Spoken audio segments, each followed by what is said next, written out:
Hello, welcome back to Aetheral Space 11.35, Imperfect. We are back. This world. Yeah, we're back. And we're just going to dive right into it. We're in the aftermath of WriterBotCon. We've had a little cooldown time, but it's time to jump back into the thick of things. Scout Oliphant Dawkins did not open his eyes. Even that could be enough of a distraction to kill him when he was dealing with an opponent like this. He could sense the aether of those moving around his perfect palace, the structure itself effectively serving as a sustained aether ping. The Baron's aether, for instance, had just split in two, one remaining in the kitchen while the other ascended the stairs to the lounge. Not good. That must be one of those pitchforks, judging from the shape of the aether. Scout wouldn't be able to hold this enemy long. He'd known that from the start, and there was no way he'd be taking down such a foe on his own anyway. All he could hope for was that everyone outside would be able to come up with a plan while he was gone. The pitchfork moves from the second to the third floor, and immediately Scout switched the levels around, the third floor becoming the second and vice versa. That way, the pitchfork would never actually reach the fourth floor, or the fifth, or him. An endless loop. In a perfect world, the Baron Lunelay de Fleur would have just tried the same thing again and again. But this was not a perfect world. This literally sounds like a Justin Kuritsky, and I love it. That's a line from Justin Kuritsky. But this is not a perfect Lunelay, like, world. in a perfect world, men like me would not exist. Would not exist. I love that video! In a perfect world. Lunelay smiled softly to himself through stone lips. He could instinctually sense the position of his pitchfork, and so he knew exactly what had happened straight away. The floors had switched places. This truly was a wasteful ability. It captured the opponent and the user, shrunk them down to less than a pinprick, then placed them in a sixth-floor abode where the user could switch the positions of individual floors. Why not just record the target into a simulated environment? Lunelay didn't understand at all. That was fine, though. The Baron was happy to show his adversary just how foolish he was. There were no words, no threats, no gloating. Lunelay simply took a deep breath, threw his arms out, and a flood of pitchforks rushed out of his body, flowing up the stairs. Sweat ran down Roy's forehead as he looked up at the spot his son had vanished, expecting a flash of pink aether at any second. Despite what he'd said, Ruth Blaine was still trying to cut away at the skin wrapped around his form, but it was no use. He was too damn strong for his own good. He couldn't waste time thinking about that. If they just sat here and did nothing, there was no point in Scout using his ability at all. Roy's eyes flicked over to Ruth. "Betting you don't have any spare skin on you?" he said. Ruth looked up from her useless labor. "What?" she said, even having not understood or not heard him. Slim chance she had what he was looking for anyway. He didn't relish this idea, but needs must. He had his arm and head free, after all. It'd be stupid not to use them. He didn't give his companion a chance to protest. In one smooth movement, Roy put his forearm in his mouth, bit down, and, pain flaring through his body, tore a long, bloody strip of skin free. Ruth shut up. "The hell are you thinking?" she cried as blood poured down Roy's flayed arm. The pain was excruciating, even worse than Roy had anticipated, but he answered all the same. "Reloading!" he gasped, spitting out the length of skin. The second it left his mouth, the skin began floating in the air, seized by Roy's ability. With a thought, he twisted and compressed it as far as it would go, until he had formed an epidermal bullet no bigger than a fingernail. "The second that fucker shows his face," he seethed, powering through his pain with anger, "I'm firing this through his forehead! You should get ready, too!" Ruth Blaine stared at him long and hard, reluctance written all over her face. That was a surprise. He'd have thought Skipper's kid would be way more ruthless than that. She was a fighter, though, and as the seconds passed, her expression hardened. Resolve shone from her eyes like diamonds. I also like that line. We are both very influenced by Part 5. "Right," she nodded, baring her claws. "Let's cut to the chase. Let's kill this asshole." Scout moved the floors as fast as he could, but he already knew he wouldn't be able to keep this up forever. An endless stream of pitchforks was flowing up towards him, and it was all he could do to keep them quarantined to the lower floors. Floor 2 and 3 swapped, floors 3 and 4 swapped, floors 4 and 5 swapped, floors 2 and 5 swapped, floors 4 and 3 swapped, floors 3 and 5 swapped again and again and again. It was like shuffling a deck of cards as quickly as you could, shuffling for your life. The second a pitchfork got up to floor 6, it was over. Scout wouldn't be able to defend himself. His limbs shook beneath him as he lay on the floor, devoting all his energy to the shuffle. Perfect Palace wasn't the best ability. Scout knew that. It was pretty impressive in what it could do, but the way it went about it was unnecessarily complicated. It could only be used with an aether battery, with Sidekick clinging the Scout's back, and even then it was exhausting. For some reason, Scout found himself thinking back to Rico, who had left the Oliphant family. What was he doing right now? He'd said he wanted to help people with his aether. Had that worked out? Was Rico happy? Had he really escaped from all this? Why was Scout thinking of that now? What was he doing here? 1 to 3, 2 to 4, 4 to 3, 3 to 2, 2 to 3, 3 to 4. No, back to... A mistake was made. A mistake that Scout Oliphant Dawkins couldn't afford. The tiniest instant of hesitation, and a single pitchfork flew up the stairs and onto the 6th floor. Scout stared at it wide-eyed as he slowly reached for the back of his neck. The weapon showed no signs of coming for him. It just hung there, pointed up towards the ceiling, an ominous monolith. A marker declaring its master's victory. And then... Damnation Invidia! It was replaced by the stone body of the Baron Lunelay de Fleur, who landed on the carpet of the sitting room with a dull thump. His lips cracked as he regarded Scout, laid out before him. An interesting ability, he said calmly, but manual control made it fallible. You should have made the shuffling an automatic process. But I don't suppose you'll be able to put that advice into practice, will you? Scout said nothing. He just looked at Lunelay, chest heaving, blood slowly trickling from his nose. With what he'd just done, he was slowly crossing the boundary of the Aether burn. Should he release his ability? No. If this plan of his didn't work, he needed to give Pa and Ruth as much time as possible. The Baron's smile deepened. You can survive an Aether burn, right, if you don't do it too long? Okay. Nothing to say? I respect that. That's how a person should die. The last moments of a human reveal their true character. Your silence credits you. As one, the hundreds of pitchforks Lunelay had released flooded up the staircase, slamming into the Baron from behind and returning to his body. Scout could have stopped them, but now there was no point wasting the energy. It took maybe a few seconds, and when the process had completed, Lunelay sighed in relief. Well, my silent friend, he said, cracking his knuckles, let's finish this, shall we? The Baron jumped forward, and something else jumped at the same time. Something that had crawled up the chandelier and positioned itself, waiting for this perfect chance. A tiny creature, looking like some kind of insectoid tardigrade. Mandible... Oh, is this a small tardigrade? He's a little weird. He's a giant... Does he treat Sidekick like a pet when they're not fighting? Yeah. Is he good to him? Yeah. Oh, is Scout affectionate? Yeah. Or not Scout, what's your Sidekick? Yeah, well, it's like a little thing. It doesn't really show affection like a dog would. Does it vibrate? Yeah. Mandibles clicking as it leapt for the back of Lunelay's neck. Sidekick!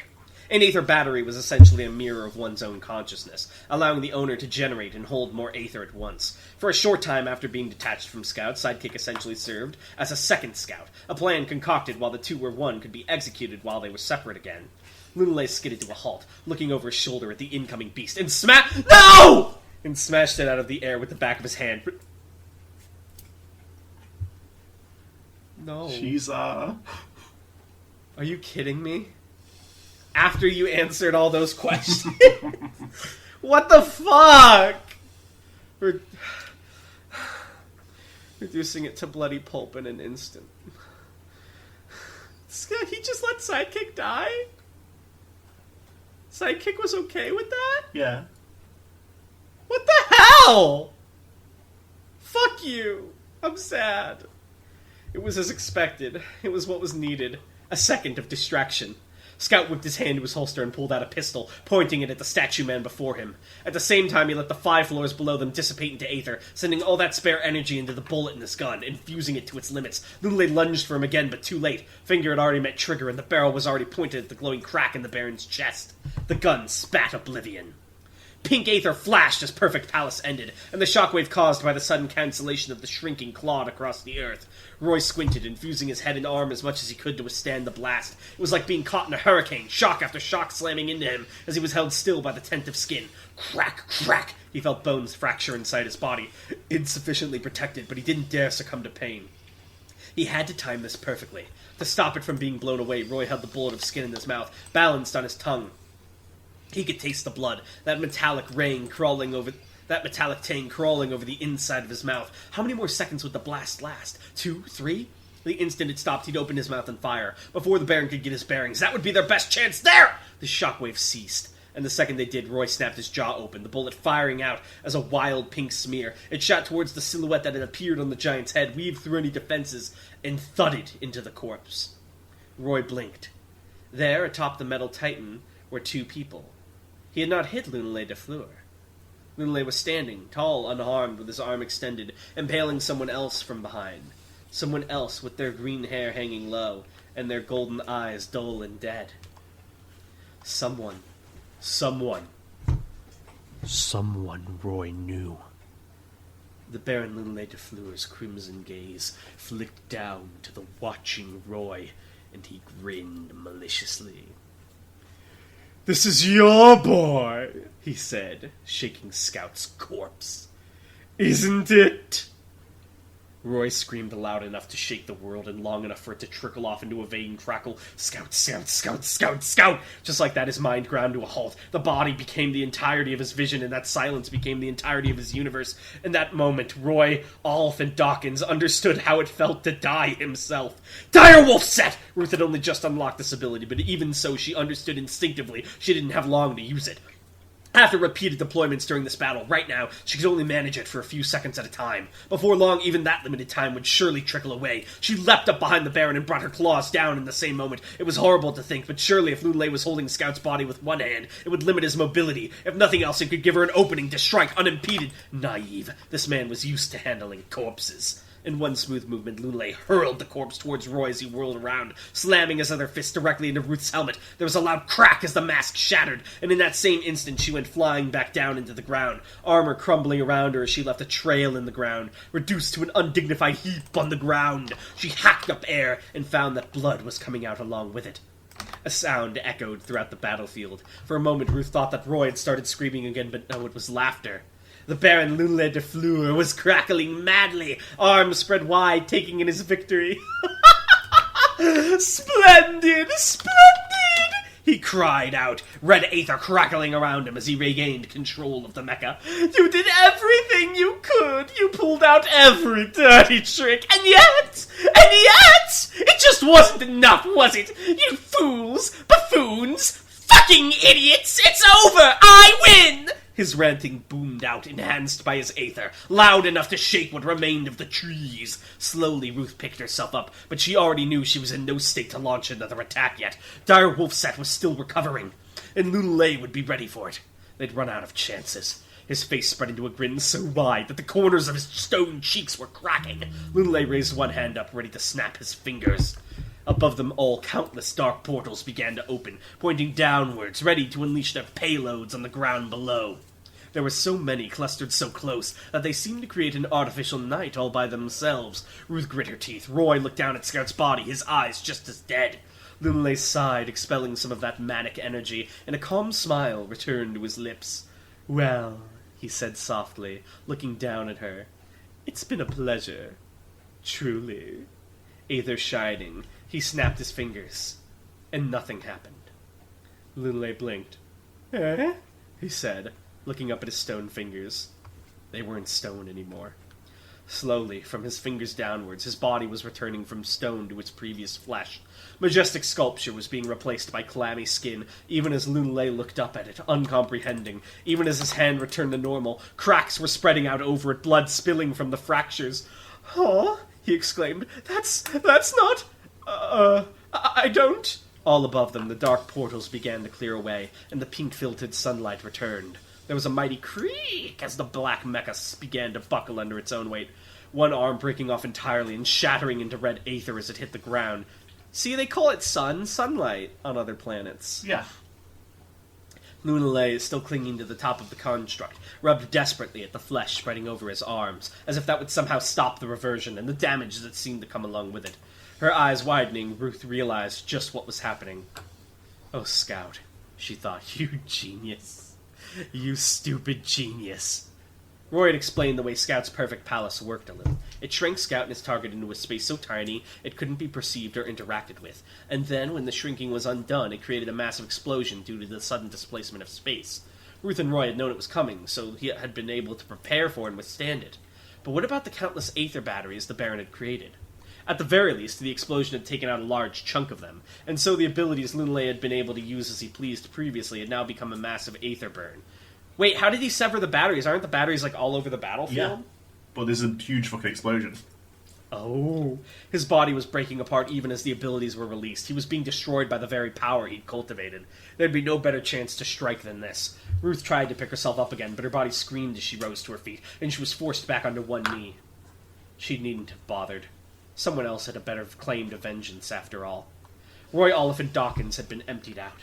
There was no anguish, no grief, no sorrow, no rage, no fury, no bloodlust. All of those things had been cast aside, for they were too great to be constrained in a single mind. Like a computer, Roy's mind was laser-focused on the objective before him. He had to eliminate that man. He had been reduced to an abstract. It didn't even feel personal. It was simply a condition that needed to be cleared. Thump. You brought him here. Roy slammed his own fist into the side of his head, nausea welling up as he felt his brain bounce around in his skull. Not hard enough. The ability he had right now was actively keeping him trapped. He had to get rid of it. Thump! You brought him here, you bastard. It was not enough. Not nearly enough. He felt blood. Is he trying to awaken himself by killing himself? Perhaps we'll see. Is he? He felt blood in his mouth and pain in his head, but it was not enough. It wasn't the oblivion he needed. Thump! You killed him. Third time the charm. Roy did not remember his fist striking his head the third time, for in that instant he lost consciousness. Oh, he just has to fall asleep to refresh it. Only for an instant, but an instant was all he needed. Save the Day refreshed his ability each time he lost consciousness for any reason, not just when he fell asleep. All this was a reroll. Save the Day! As his control over the skin around him relinquished, it lost its rigidity and strength, reverting to a loose pile that Roy could easily tear his way out of. A few seconds after his hand touched the pile of skin, a burning handprint appeared in the same spot, melting through layer after layer of the epidermis. Ability confirmed. Hand contact applied great heat after a brief delay. That was all he needed. Breaking free, Roy launched himself up, and in that same instant, the black armor collapsed, sending the enemy's bleeding form falling down to the ground. He would not reach it. Instead, he fell down right into Roy's path. He flipped in the air, limbs flailing, and his head turned just in time to see Roy's hand reaching for his face. Nothing to say? I respect that. That's how a person should die. The last moments of a human reveal their true character. Your silence credits you. Wait! Screamed the Baron Lunelay de Fleur. Roy did not wait. His hand seized hold of Lunelay's face, and he kept it there even as the heat manifested, even as he heard that muffled scream against his palm, even as that head began to bubble and boil under his fingers. By the time the two of them hit the ground, mecha dissipating around them, the Baron's head had become a soup that splashed into a puddle at Roy's feet. After that, there was nothing else to do, no victory to revel in. Roy Oliphant Dawkins simply stood up, staggered over to the corpse of his son, and knelt down next to it. He stared, he breathed. He stared, he breathed. He stared, he breathed. That was all there was left of his consciousness. Popcorn. Roy? Asked Ruth quietly. He said nothing. He just stared down at Scout's body, his eyes dull. Mr. Oliphant Dawkins? She tried again. Nothing. Ruth was just about to try a third time when there was a sudden rumble, a vibration coming from below. Roy still didn't react, but Ruth whirled around, skeletal claws appearing on her hands. Her eyes flicked around, looking for the threat. Morgan Knox rose out of the rubble he'd been buried in. The branches emerged from his back, lifting the debris away as if they were toys. He looked at her with those moss-green eyes, cocking his head unnaturally. She took a deep breath. Guess the truth oozes over then? She lowered her body, ready to launch back into combat, ignoring the pain radiating through her. Slowly, Morgan shook his head. "This body is damaged," he said, a voice strangely raspy and distorted. "Morgan Knox requires medical treatment. There is no reason for me to fight you." Oh, Ruth lowered her claws a little. "So you're just leaving?" Morgan's head snapped to the side. For beyond Ruth, a young boy had come running out of the woods. It was one of the cardinal beasts, Wolf from the right, and Bruno and Serena were limping behind him, blood coating their pained face. Ruth couldn't help but breathe a sigh of relief. They were okay. Well, not okay, but alive. What about the others? Where were they? If things were going according to plan, then Skipper would have been fighting the Supreme Ray about now. How was that going? And where was Dragon? He was brought back to reality by Knox's next words, the words of whatever was currently controlling him. "You helped eliminate a traitor who should not have existed," Knox's body said, "and you saved the life of my friend. I am obliged to return that favour." Ruth narrowed her eyes. "How?" "This is a planet of simpletons," Knox said. "Many have been destroyed, but a layer of observation still surrounds this planet. It is not a thing you can understand." He was right, Ruth didn't get it at all. Knox turned his head up to the pink sky, as if to find something hiding there. "The vessel has just entered the atmosphere," he declared. "A vessel stolen and drowned in blood. It is headed for Zachariah Esmeralda. It is not your friend, that is all. With that, the branches lunged out from Morgan's back once more, pulling him away into the scorched forest like tentacles. Behind her, Bruno spoke up. The hell was that? Ruth didn't answer. She was too busy considering those words. Someone was on their way, someone hostile, but who? An image was beginning to form in her mind. Someone who would have had to hijack a ship to get here. Someone who'd want to be here at all costs. Someone who'd get here as fast as possible. Ruth's heart dropped. Averman. It was him, wasn't it? The first contender was on his way, and had been heading straight for Skipper. There was no way he could fight Averman and the Supreme at the same time. She thought things through. With the pyramid destroyed, Klaus was probably dead. If Klaus was dead, they'd lost their secondary means of communication. There was no way to get more people in time. That meant they'd have to take the first contender down with just the people here. Roy was in no state to fight, so that left her, Bruno, Serena, and Wolfram. 3 exhausted fighters and a literal child. Ruth gulped. Can I popcorn for this last bit? Oh, I saw the first line and fuck off. I'm so mad. Yeah, you can. The Baron Lunelay de Fleur awoke, gasping for air through ruined lungs. The 3 spikes of the pitchfork protruded from his chest, and he was careful to keep them there as he pulled himself out of the ground. If nothing else, he had to make sure the pitchfork remained inside this body. That was the only thing keeping him extant. With shaking hands, he inspected the body he'd found himself in, the antlers coming out of his head in his current state of nudity. This was the man who'd become a dragon, then. He was one of the batteries who'd been right on the edge of the final battle, far enough to escape the explosion. Good. A hardy body. One that wouldn't expire quickly. He had time. He'd done the same thing as Scout Oliphant Dawkins. An Aether battery was a mirror of one's consciousness, a generator and battery in one. The consciousness in his main body had died, but this could still limp on for a time. Time enough to find a way to survive. Hot anger bubbled through his stolen brain. How dare they do that to him? He died spluttering, looking like a fool, screaming as his face melted. Disgraceful! The thought alone sent shivers of humiliation down his spine. No! He couldn't lose himself in thoughts of vengeance yet. He could worry about that later. For the time being, he had to find a way to keep going after this body fully died. He'd heard from Harrowing that the blacksmith, that woman supposedly dead, was in attendance at this battle. If she'd managed to sustain her consciousness after death, perhaps she could do the same for him. He'd make her. He could be persuasive. Ludelay's grin spread across a face not suited for it, warping the expression. A firm plan in mind, he took a step forward, and his head fell from his shoulders. The cut was clean, so much so that the Baron didn't realize at first what had happened. He blinked as he fell to the ground, looking at the headless body crumpling down next to him. He opened his mouth to question, to shout, to rage, but to no avail. Even if a head alone could talk, the connection to the pitchfork had been severed, and his consciousness was already disintegrating. The last thing the Baron Lunelay de Fleur heard in this fading existence were the words of the man who'd finished him off. "Curvin," said the weary voice of a toy Muzazi. "Point update." Yeah! Wish we could turn back time. It's like fucking Hanged Man getting thrown in the river. No, not Hanged Man, it was the Anubis. Oh, man. Alright, good one. We'll see you guys next time for probably the Avaman fight, but I want more Skipper. I want to know what Dragon's up to. Give it to me, Dan. Alright, we'll see. Oh, wait, fun fact. Yeah, I was gonna What's say. your fun... I'm trying to think. I don't think I had a question prepped for this. Maybe we've got an Aetheral question in the chat. Maybe. Let me check a look.